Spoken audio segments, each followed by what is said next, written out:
চন্দ্রিকায় পদকর্তা তিনি বারবার একটাই কথা বললেন, কলিকালের একমাত্র মুক্তির পথ হচ্ছে আমার নিতাই চরণ আর গৌর চরণ সাধনা। চলুন এবার আমরা লীলার মধ্যে প্রবেশ করব। আজকে যে লীলা আমরা সকলে আস্বাদন করব বলে আমি স্থির করেছি, তাহলে একটি ভক্তলীলা। ভক্তলীলার কথা আজকে আমরা শ্রবণ করব। কোন ভক্ত? না যেমন তেমন ভক্ত নয় বাবা, যিনি হলেন এই কলিকালে শ্রেষ্ঠ ভক্ত। অনেকেই জানেন, আপনারা কলিকালের শ্রেষ্ঠ ভক্ত কে জানেন? জানা নেই? আচ্ছা, আজকে জানবেন কলিকালে যিনি শ্রেষ্ঠ ভক্ত ছিলেন, কি কর্ম করেছিলেন যার জন্য তিনি শ্রেষ্ঠত্বের শিরোমা পেয়েছিলেন। চলুন আজকে আমরা জানবো সেই ভক্ত হরিদাসের কথা। আমার নামাচার্য হরিদাস, ব্রহ্ম হরিদাস, আমার জবন হরিদাস। হৃদয় গৌর প্রেমানন্দে হরি বল, হরি বল, হরি বল। সেই হরিদাস লীলা শ্রবণ করবার পূর্বে আমাদেরকে মন মানসে একটু বৃন্দাবন যেতে হবে, বৃন্দাবনে যেতে হবে।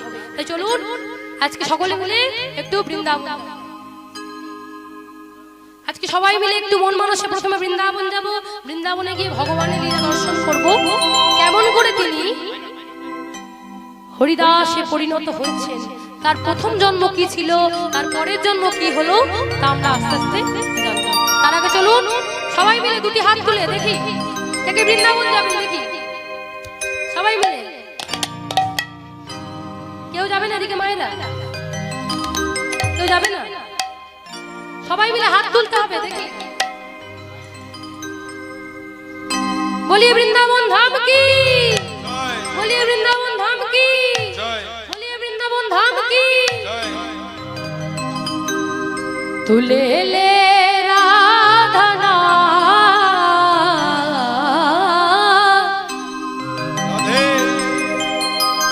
प्यारी प्यारी ना,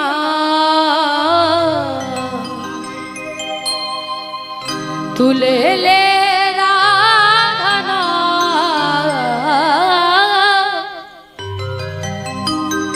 प्यारी प्यारी ना, तुले ले तुले ले तुले ले राधना, तेरा जीवन बन जाए। हरि हरि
राधा नाम है सबसे प्यारी और प्यारा ना हो, राधा नाम है सबसे प्यारी और प्यार नहीं हो, राधा नाम है सबसे प्यारी और प्यारा ना हो।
হরি হরি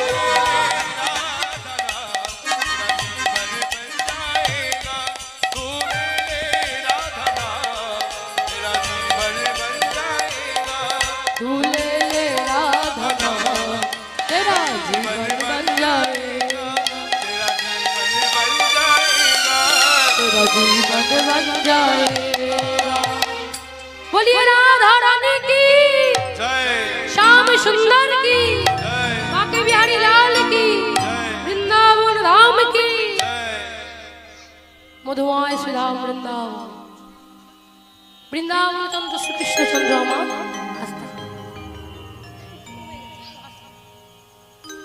বৃন্দাবন চন্দ্র শ্রীকৃষ্ণ চন্দ্র আমার তার মোট 24 জন সখা 12 জন হলো সখা 12 জন সখাদের উপসখা এই মোট 24 জন সখা নিয়ে বৃন্দাবনে গোষ্ঠ মাঝে গোলক বৃন্দাবন ধামে তিনি বিনোদ খেলা খেলছেন বিনোদ খেলা খেলছেন বিনোদ খেলা খেলতে খেলতে খেলতে খেলতে ভগবানের বয়স তখন কত 4 বছর 4 মাস যখন এই ব্রহ্মমোহন লীলা হয়েছিল ভগবানের বয়স তখন মাত্র 4 বছর 4 মাস এতটুকু একটি শিশু তিনি স্বভাবহার মধ্যমণি হয়ে আজকে বিনোদ খেলা খেলছেন আর খেলা দর্শন করছেন কি স্বয়ং বৈষ্ণব পদকর্তা আজকে ভগবানের খেলা দর্শন করে তিনি তার কলম দিলেন কি ওই দেখো দেখো আজু খেলত খেলত খেলত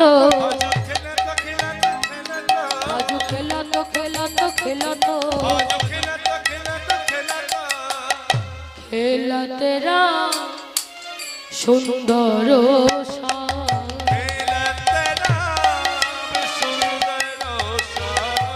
খেলত রাম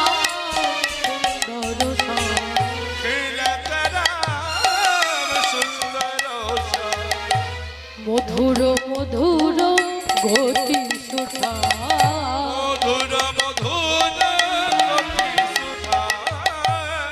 মধুর মধুর গতি সুধা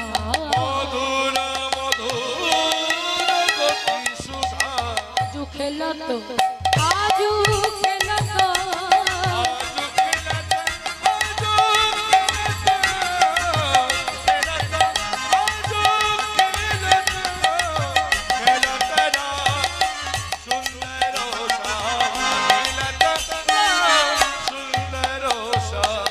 সঙ্গে আছে কে সঙ্গে কি আছে ভগবানের সঙ্গে তার সখাগণ আর ধেনুরগণ এই বললেন শোনো শোনো প্রিয় শ্রীরাম সুদামেলি প্রিয় শ্রীরাম সুদামেলি প্রিয় শ্রীরাম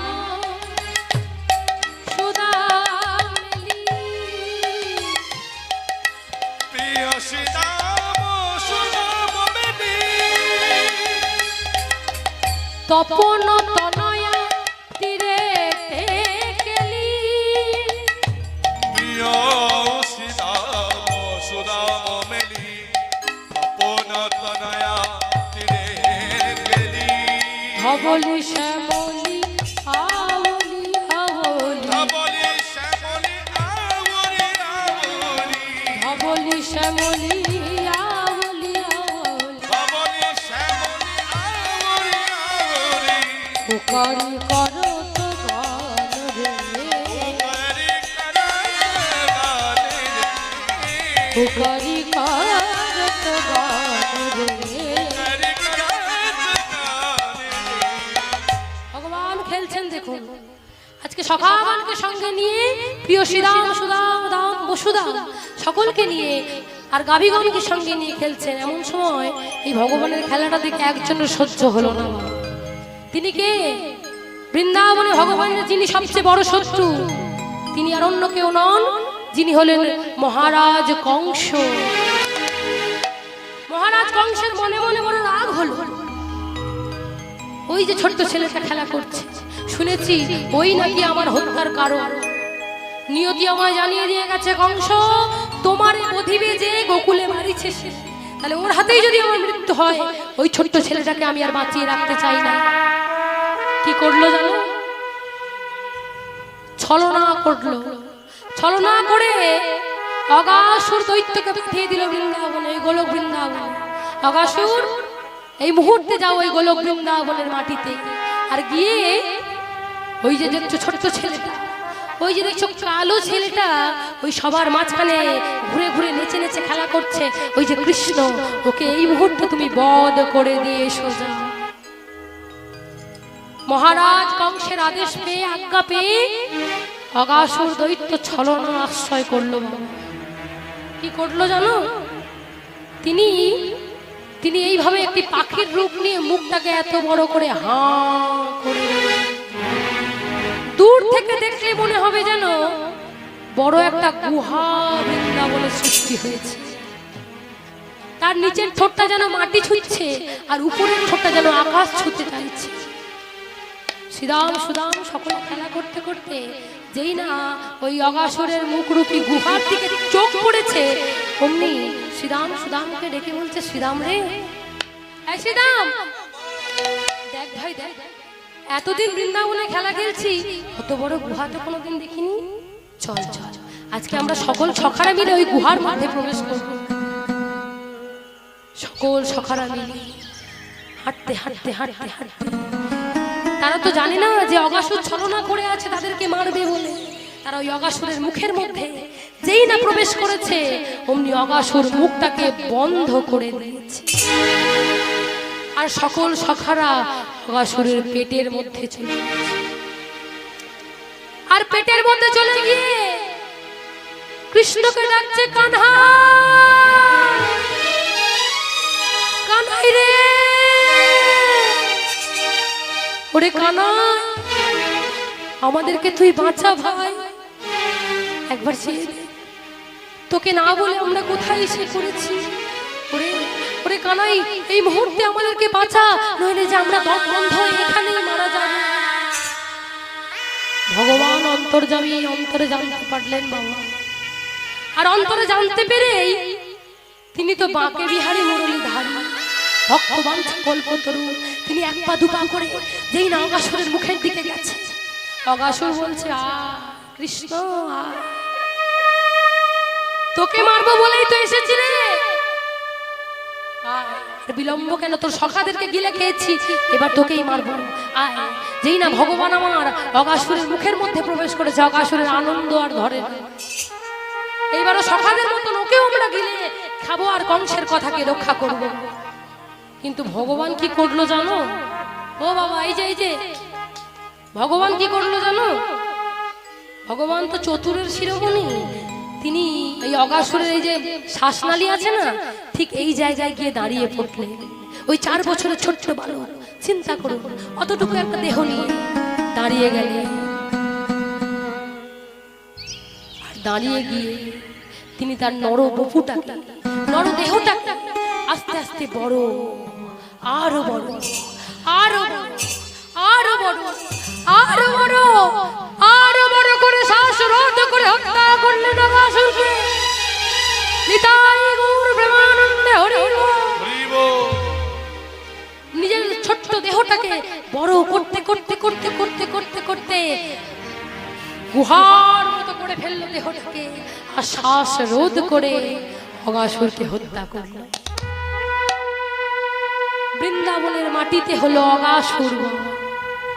আর অগাসুরকে বধ করে পুনরায় সকল সখাকে তার পেট থেকে উদ্ধার করে পুনরায় তিনি আবার গোষ্ঠের খেলা আরম্ভ করতেন।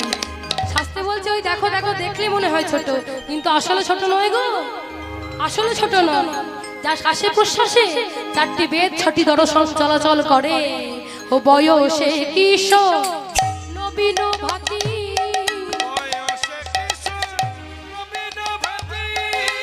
জয়ছে ইন্দু জলদকাতি, বয়সে কিশোর নবীন ভাতি, জয়ছে ইন্দু জলদকাতি, চারু চন্দ্রিকা গুঞ্জা, চারু চন্দ্রিকা গুঞ্জনা, মদন মোহন মদনী মদন ভানুরি, মদন মোহন ভানুরি। মদন মোহন ভানুরি। আচ্ছা, আমার বাবাদের বলছি, কীর্তন ভালো লাগছে না নাকি সেবা করতে যাওয়া হচ্ছে? হ্যাঁ, সেবা করতে যাচ্ছে, চলে যাচ্ছে একেবারে জন্য। এই রে ঘুম পেয়েছে, যে বাবার আমার চলে যাচ্ছ, দয়া করে কেউ উঠে যেও না। এই আজকে কলিযুগের শ্রেষ্ঠ ভক্ত হরিদাসের কথা শ্রবণ হবে। দেখো বাবা, প্রত্যেক দিনই তোমাদের ঘুম হয়, তাই না মা? কত কর্ম রয়েছে, হ্যাঁ, প্রত্যেক দিনই আমরা কর্মে ব্যস্ত থাকি, কিন্তু এই একটা দিন যখন আমরা সৎসঙ্গে এসেছি, আমরা কিন্তু একটু ভগবানের কথা শুনে তবে যাব, তাই না? মিলন যদি এখানে দেখে না যান, তবে কিন্তু ঘরে গিয়ে মিলন ভঙ্গ হওয়ার চান্স আছে। নিতাই গৌর হরি বল। তাই যেসব বাবারা মায়েরা ঘরেও একভাবে মিলন টিকিয়ে রাখতে চান, মানে স্বামী স্ত্রীর মধ্যে মিল থাকুক, এটা যারা চান, তারা কেউ যেন উঠে যাবেন না, হ্যাঁ? কারণ ভক্ত ভগবানের মিলন যদি না দেখে যান, তাহলে সবই অসম্পূর্ণ থেকে যায়। যাই হোক, ভগবান আমার সকল সখাকে উদ্ধার করলেন, নিজে উদ্ধার হয়ে আজকে পুনরায় খেলা শুরু করলেন। শ্রীরাম সুদামের কাছে গিয়ে বলছে, ওরে ভাই, সকাল থেকে অনেক বিপর্যয় গেছে, তো বড় একটা ঝড় চলে গেল, তোরা ওই অগাসুরের পেটে চলে গিয়েছিলি, তোদেরকে উদ্ধার করে আনলাম, অনেক কষ্ট, অনেক খাটুনি হয়ে গেছে, আমার খিদে পেয়েছে, আমায় কিছু খেতে দিবি? সখাগণ বলল, তুই খেতে চেয়েছিস আর আমরা দেবো না, তা কি হয়? বেশ কৃষ্ণ, তুই দাঁড়া, আমি যাই, গিয়ে দেখি বনের মধ্যে কিছু পাই কিনা। সখাগণ আজকে ছুটতে ছুটতে বনের মধ্যে গেল, আর বনের মধ্যে গিয়েই অদূরে লক্ষ্য করছে একটা সুন্দর আমের গাছ, আর আমের গাছে সুন্দর সুন্দর আম পেকে রয়েছে, আম মিষ্টি মিষ্টি আম পেকে রয়েছে, পাকা পাকা।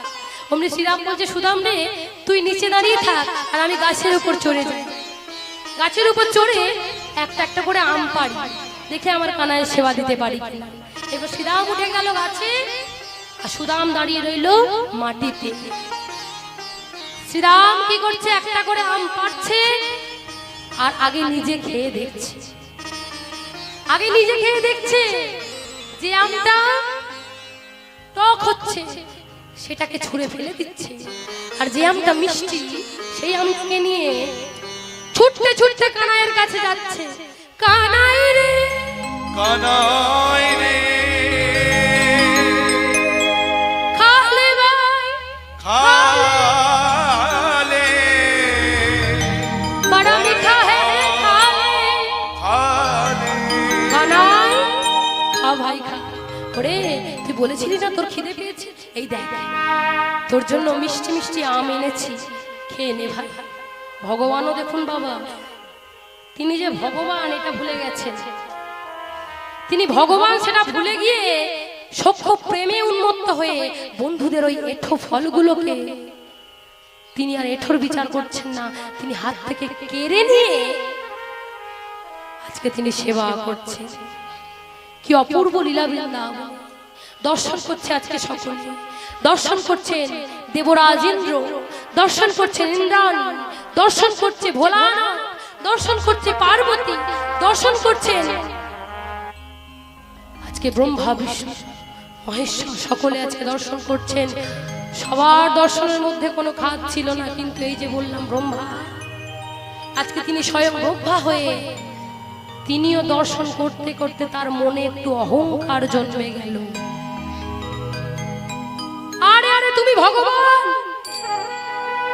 ছি ছি ছি ছি ছি ছি ছি, নিজেকে ভগবান বলতে তোমার লজ্জা করলো না?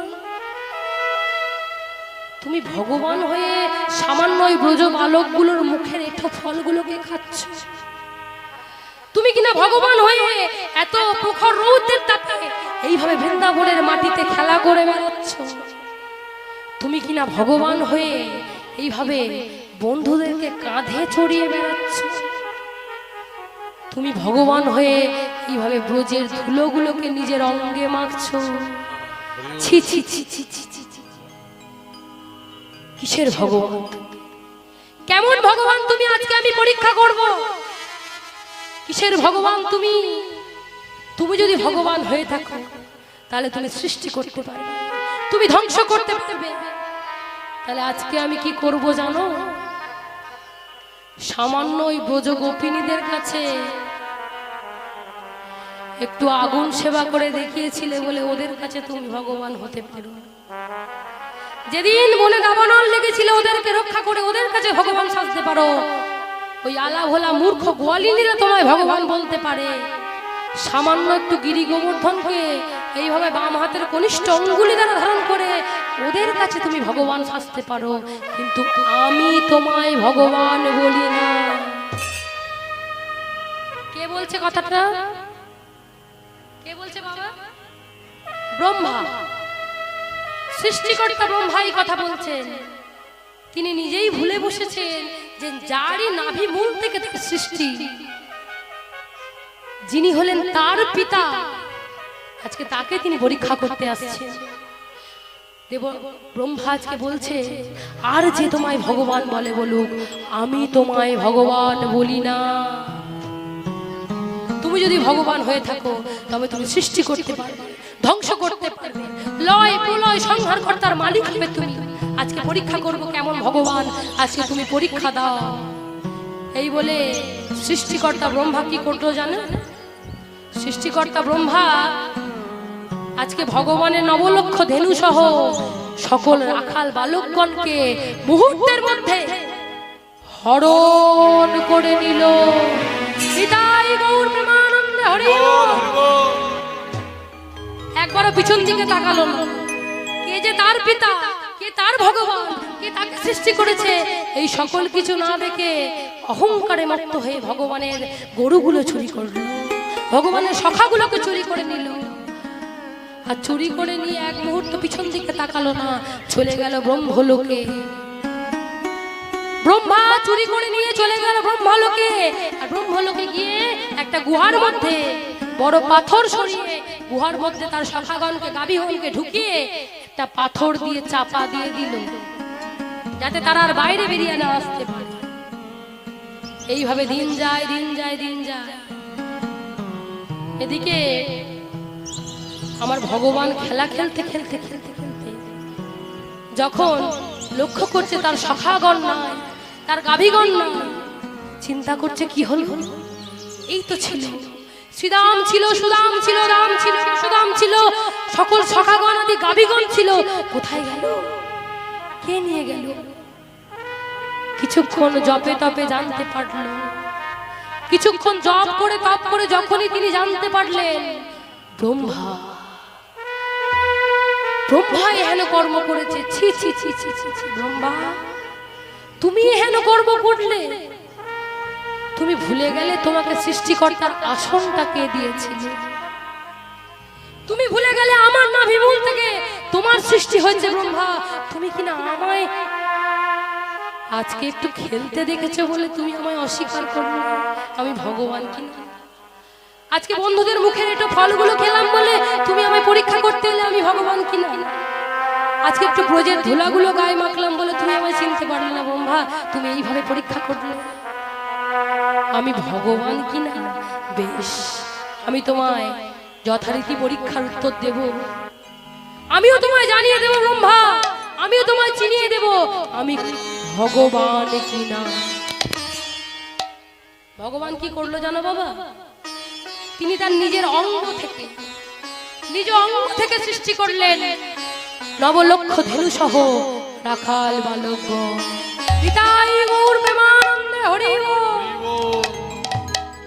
আর নবলক্ষ ধেনু সহ রাখাল বালকগণকে সৃষ্টি করে তিনি পুনরায় আবার গোষ্ঠের খেলা খেলতে শুরু করলেন। হাসতে বলছে, ওই দেখো, ওকে দেখলে মনে হয় ছোট, কিন্তু যার শ্বাসে প্রশ্বাসে চারটি বেদ, ছয়টি দর্শন চলাচল করে, তিনি আর অন্য কেউ নন, ঈশ্বর পরম কৃষ্ণ সচ্চিদানন্দ বিগ্রহ, অনাদিরাদি গোবিন্দ সর্বকারণে, যার আগম নিগম বেদ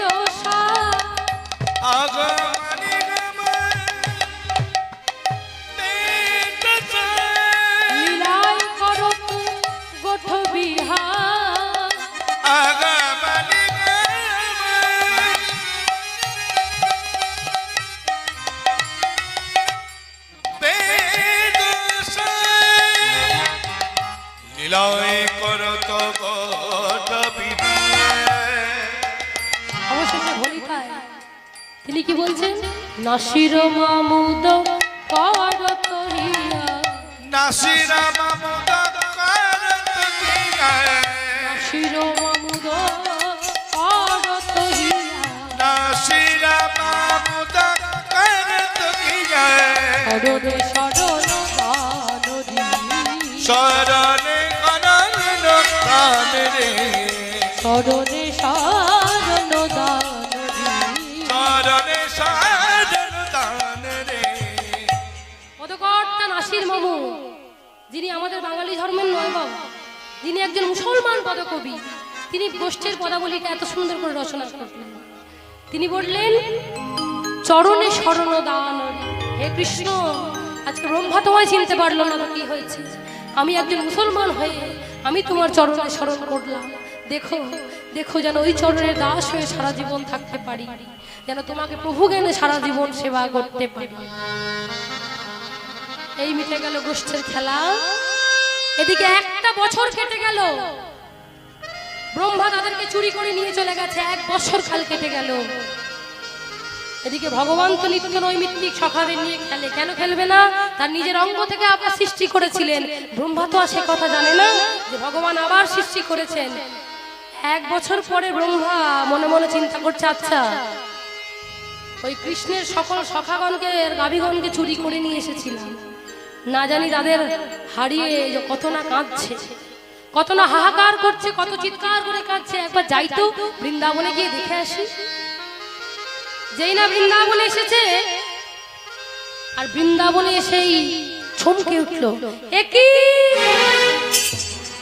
ওই তো শ্রীরাম, ওই তো সুধা, ওই তো স্তবলী শ্যামলী, সকল সখাগণ আজ ধেনুগণ আজকে সবাই খেলা খেলছে বৃন্দাবনে।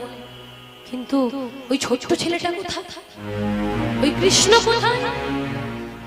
আরো ভালো করে লক্ষ্য করে দেখলো, ওই যে সকলের মধ্যমণি হয়ে ঠিক সেই দিন যেমন খেলা খেলছিল, সেই দিন যেমন ব্রজের ধুলোগুলো মাখছিল, সেই দিনকে যেমন বন্ধুদেরকে কাঁধে চড়াচ্ছিল, আজও ঠিক তাই। ব্রহ্মা চিন্তা করছে, আচ্ছা এই বৃন্দাবনে যদি এই অবস্থা হয়, সখাগণ ধেনুগণ আছে, তাহলে আমি যাদেরকে চুরি করে নিয়ে গেছি, ব্রহ্মলোকে আটকে রেখেছি, তারা কি করছে দেখি তো। তারাই কি তবে এখানে চলে এলো? ছুটতে ছুটতে চলে গেল ব্রহ্মলোকে। আর ব্রহ্মলোকে পাথর সরিয়ে দিয়ে দেখছে, হ্যাঁ যেমন দেখেছিলাম সখাগণ গাভীগণ তারা সবাই ঠিক আছে। আবার প্রস্তর খণ্ড চাপা দিয়ে ছুটতে ছুটতে চলে গেল বৃন্দাবনে। বৃন্দাবনে গিয়ে দেখছে সকল সখাদের নিয়ে ভগবান খেলছে। আবার ছুটতে ছুটতে গেল ব্রহ্মলোকে। ব্রহ্মলোকেও গিয়ে দেখছে একই অবস্থা, সখাগণ ধেনুগণ। আবার এলো বৃন্দাবন, আবার গেল ব্রহ্মলোকে, আবার গেল গোলক বৃন্দাবন। এইভাবে ছুটোছুটি করতে করতে করতে করতে 9 বারের বার ব্রহ্মা পরাজিত হলো।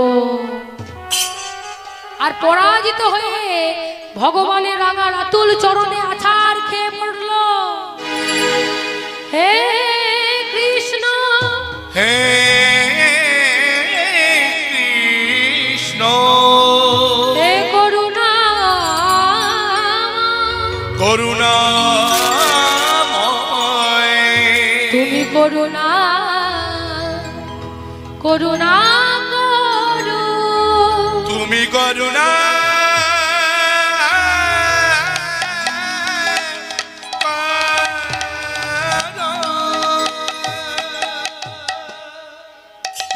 ব্রহ্মা যখন দেখলো আর কোনো উপায় না, একটা ভুল করে ফেলেছি, ভগবানকে চিনতে গেছি, জানতে গেছি, তাদের সখাগুলোকে চুরি করেছি, গাভীগুলোকে চুরি করে ব্রহ্মলোকে আটকে রেখেছিলাম। কিন্তু কি আশ্চর্য, ভগবান আবার ওদেরকে সৃষ্টি করেছে। তাহলে সত্যই তো ভগবান। কি ভুল করেছি আমি? আছাড় খেয়ে পড়লেন ভগবানের রাগারাতুল চরণে। হে কৃষ্ণ, হে করুণা, হে বাক্য বিহারী, গোলক বিহারী, আমি চিনতে পারিনি তোমায় প্রভু। কৃপা করে তুমি একবার আমার ক্ষমা করে দাও। অন্যায় করেছি বড় তোমার চরণে, দয়া করে আমায় ক্ষমা করে দাও হে কৃষ্ণ। কত কাকুতি কত মিনতি করলো, কিন্তু ভগবান বলল, ব্রহ্মা, যে কর্ম তুমি ব্রহ্মা হয়ে করেছো, আজকে জগতে একটা প্রমাণ দেখে যাওয়ার দরকার আছে। এই কর্ম যদি দ্বিতীয়বার কেউ করতে চায়, দ্বিতীয়বার যদি কেউ ভগবানকে চিনতে আসে, ভগবানকে পরীক্ষা করতে আসে, তার যে কি দুর্গতি হয় তার যে কি ফল হয়, জগতের মাটিতে একটা প্রমাণ রেখে যাওয়ার দরকার আছে ব্রহ্মা। আমি তোমায় অভিশাপ দিলাম, আগত কলিযুগে জন্মগ্রহণ করবে যে নিজ মন নিয়ে তুমি আমায় চিনতে এলে, যে ঘৃণ্য মন নিয়ে তুমি আমায় চিনতে এসেছো, আমি ভগবান কিনা পরীক্ষা করতে এসেছো। আজকে আমি অভিশাপ দিলাম ব্রহ্মা, আগত কলিযুগে জন্মগ্রহণ করবে তুমি ঘৃণ্য কুলে, আগত জন্মে জন্মগ্রহণ করবে তুমি নিজ কুলে, আগত জন্মে তুমি জন্মগ্রহণ করবে যবন কুলে। করজোরে ব্রহ্মা বললেন, প্রভু অভিশাপ হয়েছে তাতে দুঃখ নাই, যে কর্ম আমি করেছি সত্যই তো অভিশাপ পাবার যোগ্য, আমি অভিশাপ দিয়েছি তাতে দুঃখ নাই, কিন্তু এতটুকু আশীর্বাদ আমায় করবে। ভগবান বলছে, ব্রহ্মা ব্রহ্মলোকে তুমি 4টি বদন দিয়ে কত আমার নাম করেছো, আচ্ছা বেশ, অভিশাপ যেমন দিয়েছি এইটুকু আশীর্বাদ করছি, বলো তুমি কি চাও, তুমি যা চাইবে তাই হবে।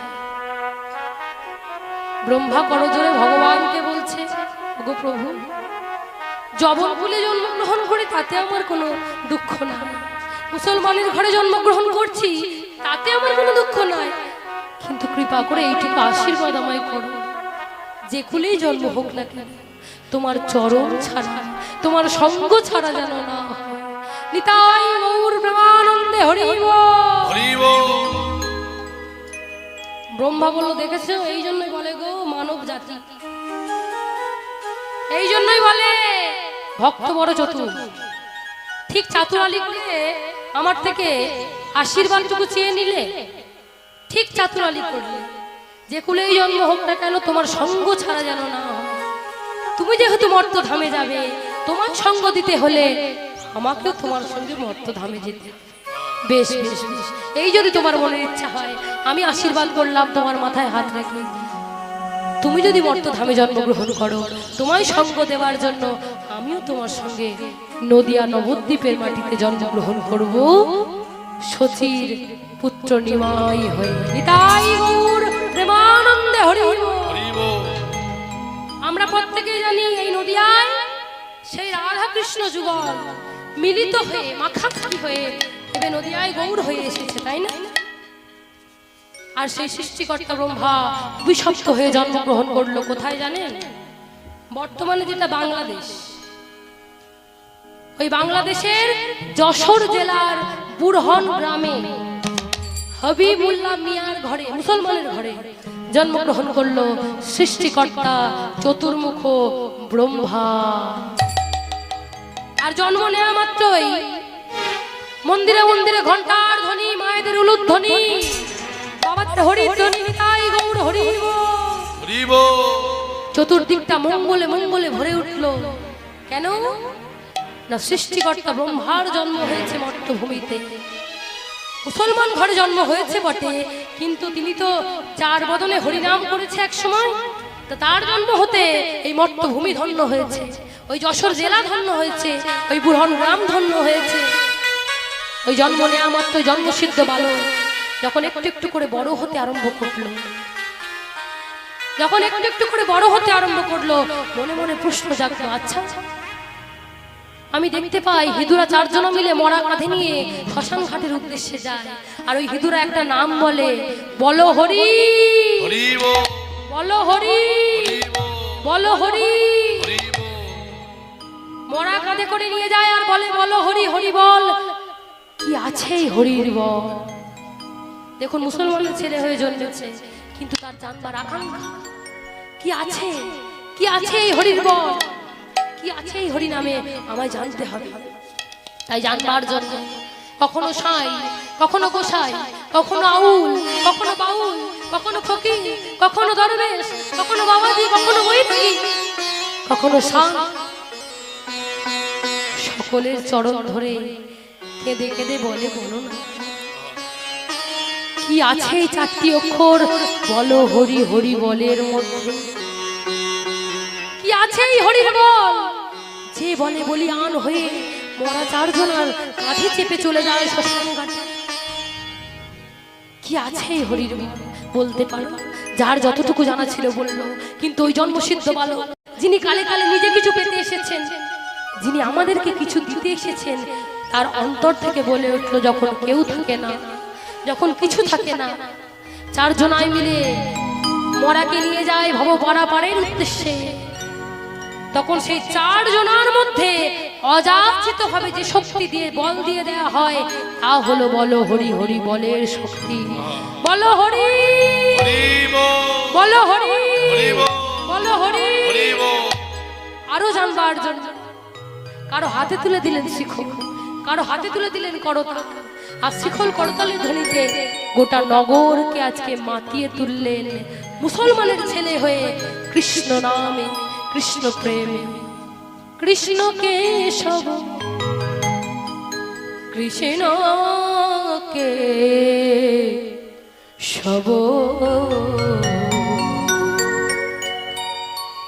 মধুমাখা এই না হরি না, সুধা মাখা এই না। কৃষ্ণ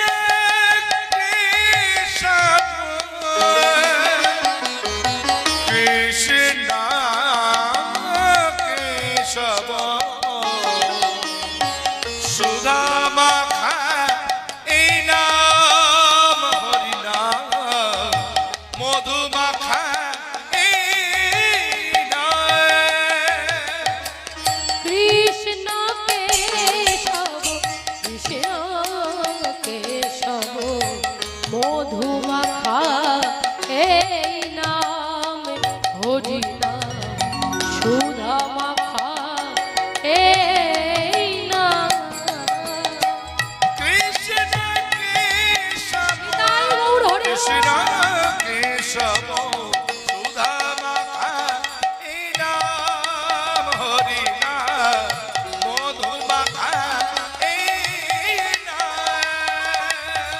কৃষ্ণ কেশব, কৃষ্ণ কেশব সুধা মাখা এই নাম হরি নাম, মধু মাখা এই নাম।